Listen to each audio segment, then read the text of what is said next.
A story of radical kinship. One who is ordained as a voice crying out in the desert, preparing the way of the Lord, making straight his paths, and the one who is born into human history to reconcile creation and restore peace. Today's readings remind us who we are created to be, how we are called to set out into the world, and they give us an example of how Jesus calls us to serve in an extraordinary capacity. The baptism of Jesus is our baptism. It is a calling forth of a servant with whom God is well pleased and in whom the Spirit rests. Let us not forget that God is well pleased with each of us, and within us the Spirit rests. Jesus' baptism marked his entry into public ministry, a radical ministry of compassion for the marginalized and imprisoned, a ministry of truth and healing with a message of peace, a ministry that was attacked and subverted by even the most learned of religious leaders, a radical ministry that has spanned the test of ages, giving us hope to persevere through challenges and celebrate the joys of our lives while we continue to love and be loved by those whom we encounter. As I prayed through these readings, I was struck in a particular way by the interaction between John the Baptist and Jesus. That day on the Jordan River, the missions of two cousins met in a seemingly extraordinary request. Jesus asked John to baptize him. Baptize the Lord and Savior, Jesus Christ. John, stunned, asks, "Why are you coming to me?" He knew his passion and his purpose was to prepare the way for Jesus. I can imagine that this request from Jesus felt very daunting. I wonder if John felt inadequate to complete the request. When I put myself into this story, I imagine that my reaction would be to say, "That's way above my pay grade. It's just not my job."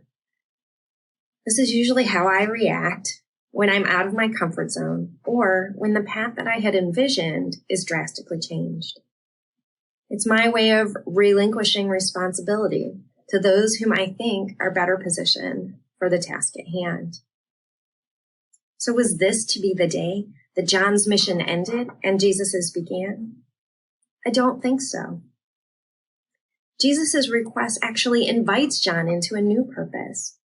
He says to John, "Thus it is fitting for us to fulfill all righteousness." Jesus's invitation pointed to John's innate holiness and ability to serve God. It recognized John's role in preparing the way and called John into service with Christ. About 6 years ago, my son began to have seizures. He was 3.5 years old at the time. Before his seizures, he had a great personality, was a little strong-willed, and was developing right along with his preschool cohort. Within days of his seizures and starting medicines to control them, his life and mine drastically changed. He stopped meeting age-appropriate developmental milestones, and his behavior became combative and impulsive. Within a year, Duncan was diagnosed with autism spectrum disorder, on top of his already diagnosed epilepsy. I started to relinquish my responsibilities to doctors and therapists, whom I thought knew way more than I did. I started to think that there was no way I could be enough for my own son. I was way out of my league. As time went on, I began to trust that I knew what was best for Duncan and that I know him better than anyone else. This newfound confidence helped me guide discussions with his support network and become an active part of his learning and growing. I reclaimed my first teacher role. When reflecting on the last 6 years in context of John and Jesus' relationship, I realize all of Duncan's doctors, therapists, teachers, and my support network of friends and family, they were with us as we forged a new path. I did not give up being Duncan's mom. In fact, I took on the role of advocate. I was being called into a radical and challenging new journey with my son. Jesus invited me to work with him to grow in holiness and to cultivate Duncan's holiness. Christ has presented me opportunities daily to recognize my own worth and abilities while creating space for Duncan to become an independent, funny, and smart 9-year-old. While there have been many successes in the last 6 years, there have also been difficulties and lessons in humility. Jesus instituted the sacrament of baptism because the gospel calls us to live a life which will challenge us and push us out of our comfort zones.